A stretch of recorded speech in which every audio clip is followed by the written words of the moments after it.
It started almost 2 miles directly behind us over our ridge. And the winds that morning were pretty severe. And it was a little fire in a meadow. Now everybody knew the conditions were really bad. And mostly it was in a meadow, few torching trees. And we were doing what firefighters do. You're anchoring it at the head of the fire, coming around it, trying to cut it off. And it got into the trees at the edge of at the other side of the meadow. And it just blew up and the wind hooked it. Yeah. And it shot up that ridge and then it went 5 different ways. Right from that point. Within 5 hours, it grew from 2 acres to more than 3,000 acres, and it continues to grow. Pretty soon we're all going, we need to start evacuating. This is not what we need to be doing. It's not going to help us to have a fire line here when the fire's running that way. So we moved into evacuation mode pretty quickly, and the rest of the day, that's all we did. For the first 24 hours, we were in reactionary mode. That's all we could do. And our goal was to get people safe. And by and large, we did that. That day was very stressful because we had just gone through another fire and possible evacuation, and I was wiped out from that. Because I know I didn't have a lot of time. It wasn't like I was going to start going through the drawers looking for, which shirt I want to bring in. And you don't do that. It's like get the documents, get the pictures, and get out.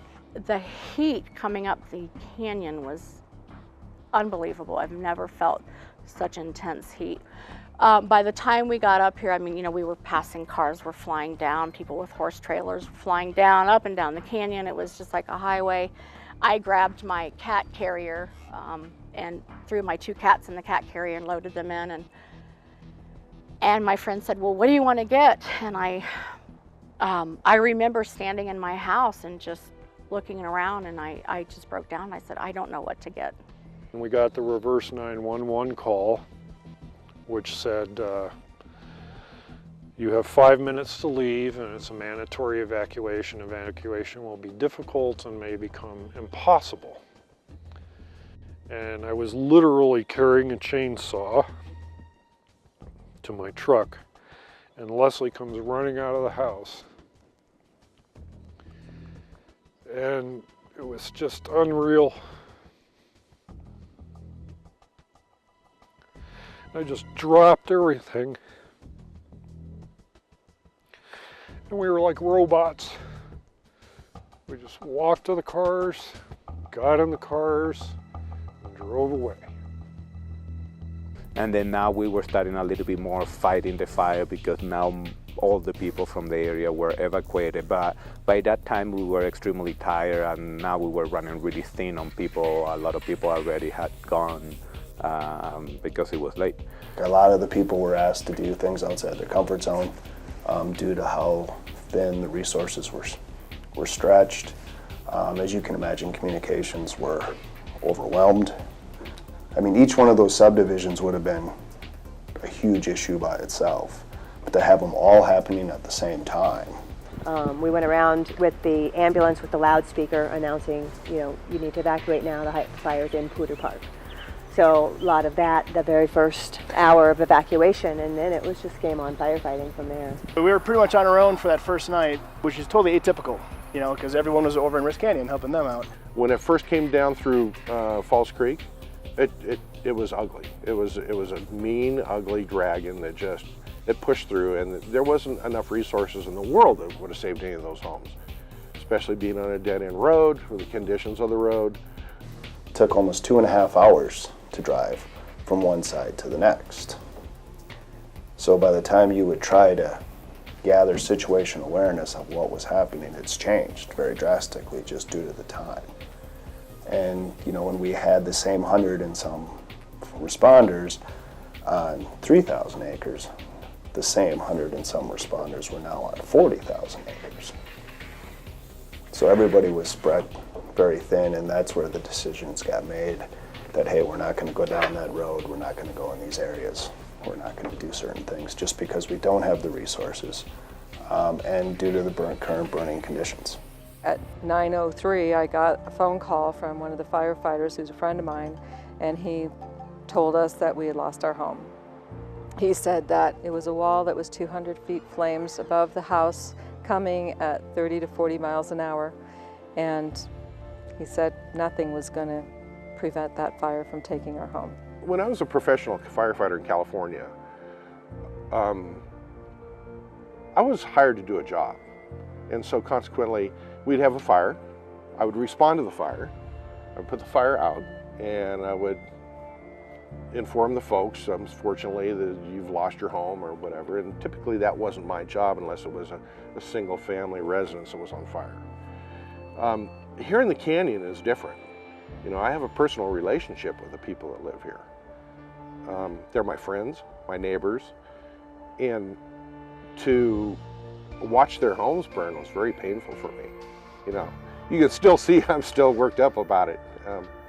One other thing that I think was important was the connection between the officials and the community. Those meetings we had at the evacuation center were very personal. They weren't a bunch of people listening to a bunch of officials. They were people interacting on a very personal level. And I think that was useful.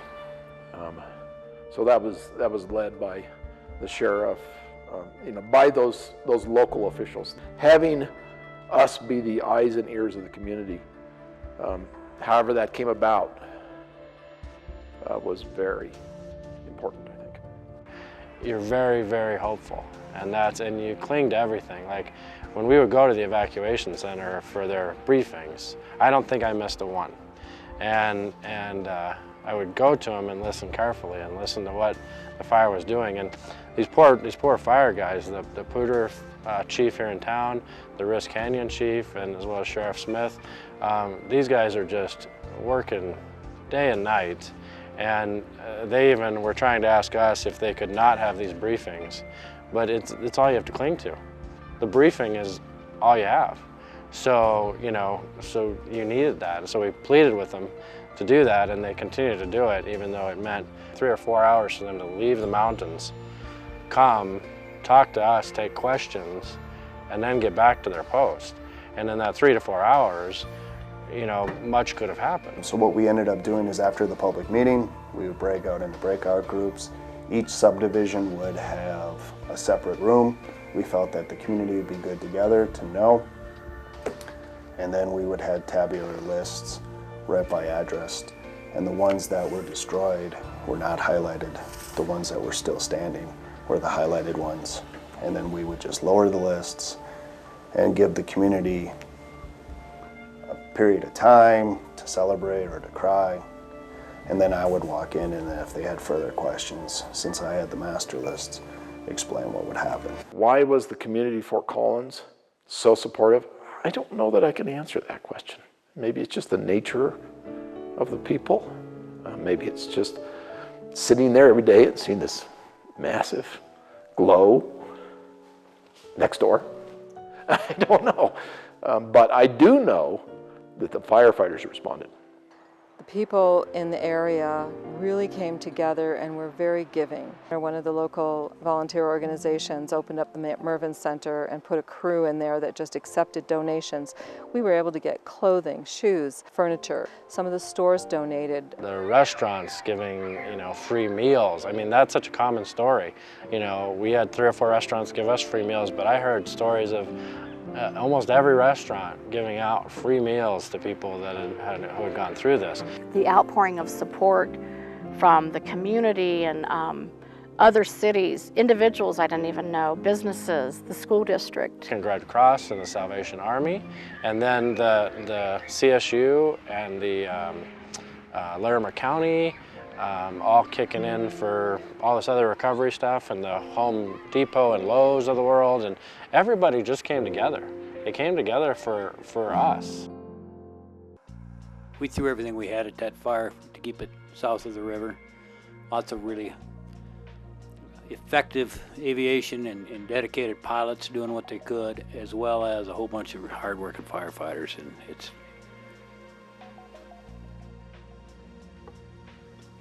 So, but it still got us, and got many of your homes, so.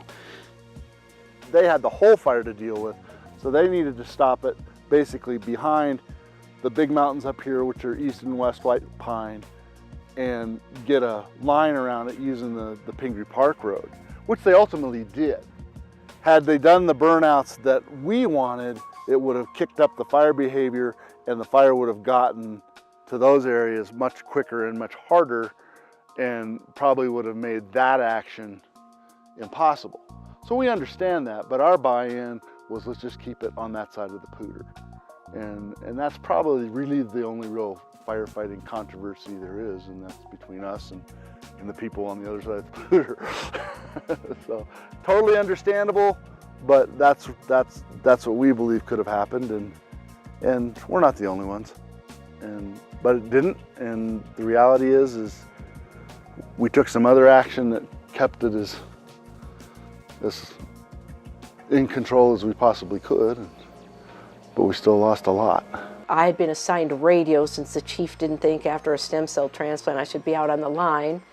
And so I was handling all the base radios and all the radio communication at the fire department, and heard the tone change from, oh, you know, it was a Friday and we were hoping that all of Glacier View would be back in on Sunday, to put out an all hands page. We need everybody here as soon as possible. And we joined the rest of the federal teams out there fighting the fire as it jumped across. And went to the movie thinking, okay, I'm gonna go home. And when I get out of the movie, my cell phone just went nuts. And I started listening to my messages, and people were going, boy, if you're a praying person, now's the time to do it. Things are really stepping up. And by the time we got back to these kids' parents' house, my house was burning on the news. And it was like, oh, what is this? It's something that you can't even imagine what it does to you. And, you know, what it did to my wife, you know, Marilyn, it was really hard on her. You know, we struggled, and you know, because you're in a daze, you know, you few clothes that you got out, I mean, you everything, and you start thinking about everything, and you know, I picture things that you wonder at what point they started to burn. And I drove up the driveway, and you can't see until you make a curve and come around, and then you're looking right up this draw, this gully, and the house was right in the middle. And as soon as I turned the corner and looked, I could just see it smoldering, you know, and that was it. And so I drove up, and you know, I parked and I got out. It was still high. I mean, there's still flames. Some things. The steel roof was all crumpled and down on the ground, and everything. The greenhouse was gone. The shop was gone, and just the metal roofing material and piles of debris. You know, all the contents and everything was gone. I tend to be a questioner, like, why do these things happen, and what is this about? Is there a deeper meaning? And right over here, kind of right behind me, is I had a rock garden. And in my rock garden, I had a teak Kuan Yin. And Kuan Yin is a goddess of compassion and mercy, and she's very much a part of my spiritual journey. And when I drive up in the driveway, she's still here. House is gone, garage is gone, nothing. You know, trees are gone, and there she's standing. And immediately to me, I was like going, okay, it's gonna be okay. Then we got contacted by a group that was helping people with the recovery side of things, and you want to tell them about it? They basically said that they were part of Samaritan's Purse, and that they had volunteers from other areas of Colorado that they would like to come up and help us with cleanup. And primarily, at that point, you're looking at it going, well, what can you do? It's just a mess. And so we said, okay. They showed up. There were probably 15 to 20 of them that morning. And they kept saying, this is such a blessing to be able to help you. And we're like, oh, no, you're the ones blessing us. And they were like, no, because we really want to be able to help you in this way. And it was a huge experience. And they sifted through as much as they could in the whole foundation area, finding pieces of things. Everything that was up here burned, yeah. Was it a tough decision to decide to rebuild, or was that?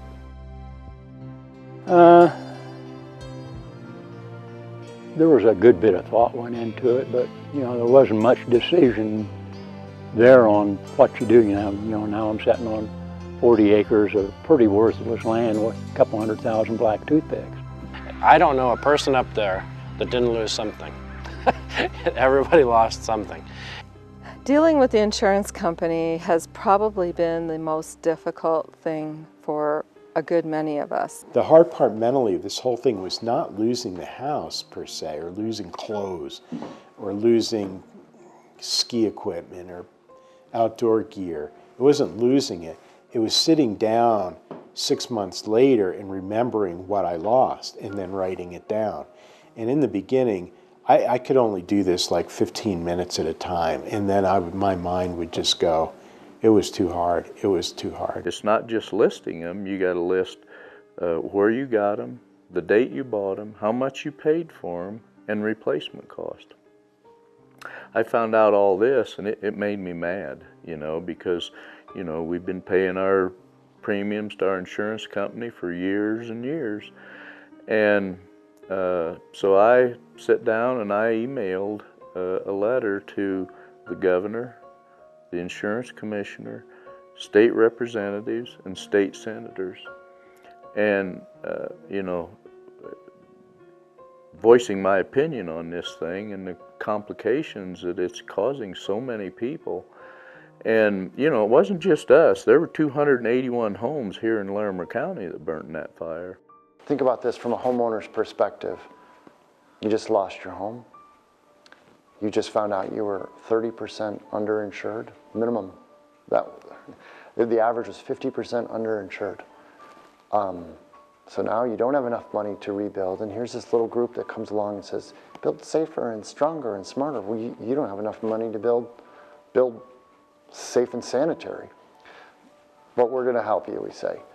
And then you get some plans and you come to this meeting and you've got 50 professionals that are taking apart your building plans and they're writing notes on it and suggestions so you can build better. It all happened because of Larry, my contractor. He had heard from mutual friends that the house was gone. And he called me and said, I'm there for you. He got all kinds of other people that I know that are in the construction range, and then the important Northern Colorado Rebuilding Network.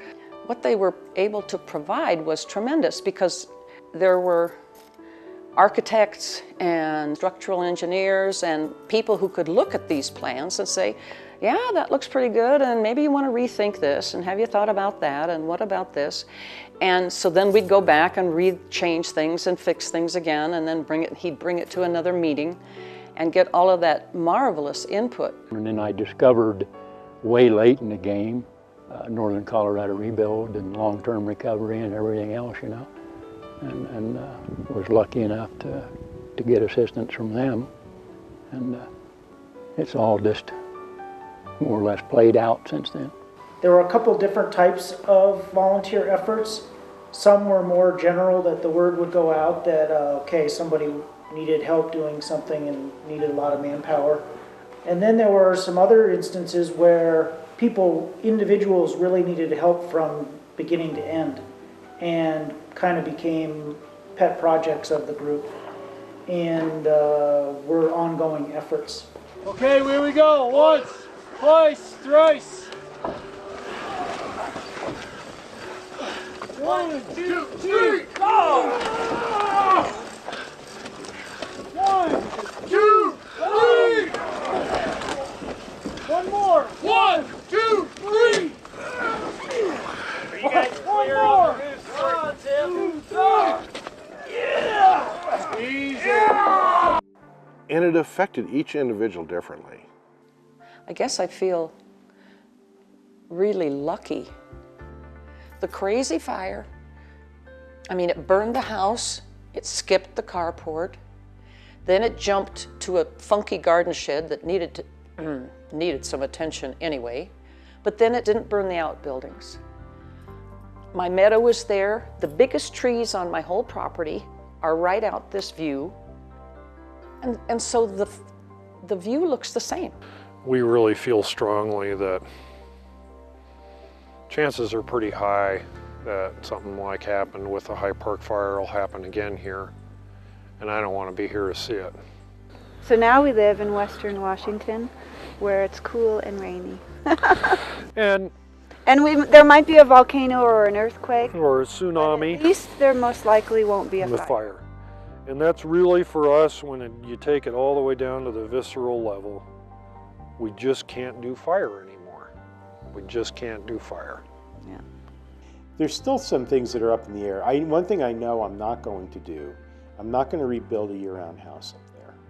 Pretty much decided that, you know, and I do still want to put a getaway cabin on the property. I still own the property. It's still burned over. You know, there's probably, I can count the number of green trees on the property probably on one hand, you know, and but I still like it up there a lot. And the grasses came back in the last couple of years, and some of the flowering plants, and I think it's just really, really cool watching it come back. And so we got a new bill passed. It was signed into law May 10th of last year. One of the biggest things in this fire is people were so underinsured. And so one of the things that got passed in this new bill is every 2 years now, the insurance company has to give you a replacement cost value of your house. You really learn to appreciate a community when you're having a disaster, and we've had one right after another, and so we appreciate our community probably a lot more than a lot of people right now. But I don't know if you ever really recover from it. I think it's always part of you. You were part of it. It was an experience, and in a way, I don't think you want to recover from it. I think it's now just, it's part of your life, and it's part of who makes you are, and it's part of all your decisions you're going to make going forward. That was a tough year for us, between the two major fires and a major flood. But we survived, and we will go on. Thanks to a lot of good people.